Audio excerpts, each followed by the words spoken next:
Many living with cancer not only fight against their disease, but also fight to maintain a positive quality of life. People with cancer face so many issues and so many complications of treatment. There are bone metastases that cause pain. There's chemotherapy that causes nausea. Our chemotherapy treatments cause anemia. Our treatments cause low blood counts. Patients often face the spread of their cancer to the bone, which can complicate the management of their disease. The problem with cancer and bone metastases, and especially in situations in people that have long survival, such as prostate cancer, metastatic breast cancer, multiple myeloma, the skeletal problems are really multiple. One is the pain from the skeletal lesions, and two would be the osteoporosis and the tendency to fractures, and also things such as hypercalcemia and spinal cord compression. If they have vertebral fractures in the spine and it affects their spinal cord, there can be paralysis from it. Certainly a hip fracture can be a devastating complication for someone, whether they have cancer or not. Pain medications are required, and although they're often very successful in controlling the pain, there are potential complications with them that have to be prevented: constipation from pain medications, and sometimes somnolence and generalized fatigue. Many of today's cancer treatments, while important for controlling the disease, can also increase the risk of developing osteoporosis. So not only do patients have cancer affecting their bones, but they also become osteoporotic because of treatment. Chemotherapy causes osteoporosis. Hormonal treatments cause osteoporosis. One of the things that sometimes happens in people who have advanced cancers is that osteoporosis is kind of put in the sideline because the physicians are really looking at treating the cancer. But actually, osteoporosis can complicate the cancer diagnosis.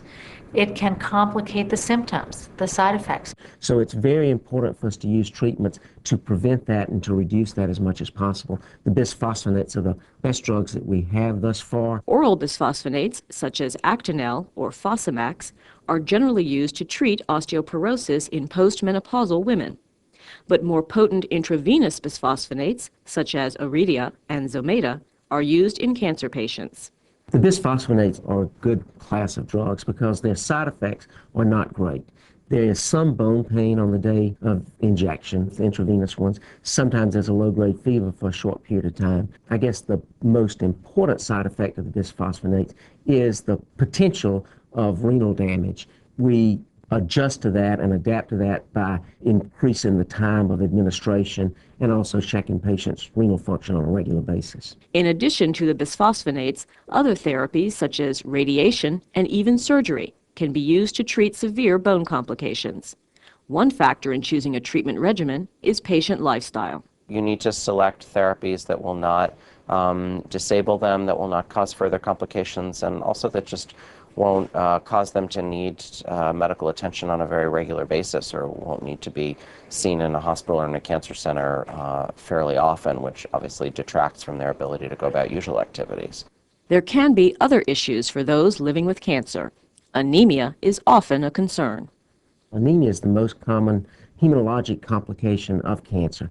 We know that when patients become anemic, they have fatigue, and that really limits their quality of life, what they're able to do. Pain is a predominant symptom as well, not as much as fatigue, fortunately, which I think just means that the medical community has become more successful in using therapies to control pain, more willing to use strong pain medications, and fortunately patients have been more aggressive in asking for them. With pain management, we've seen big strides, I think, in the last 12 to 15 years. What we see now is long-acting formulation, so you have drugs that patients can take once or twice a day and maintain a blood level. We've seen the use of skin patches that slowly release the drug into the system, and yet we also have the immediate acting types of pain medicines.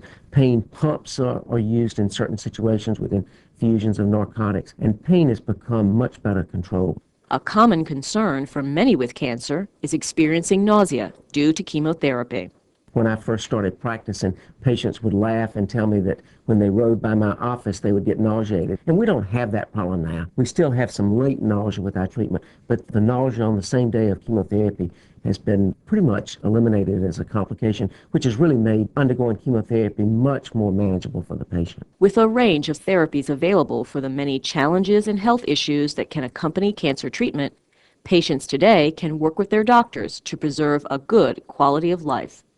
Our treatments are leading to longer survivals, our diagnoses are coming earlier, and people are living longer with cancer now. We've controlled nausea, pain control is better, we're treating anemia, and now we're also using drugs to reduce skeletal problems.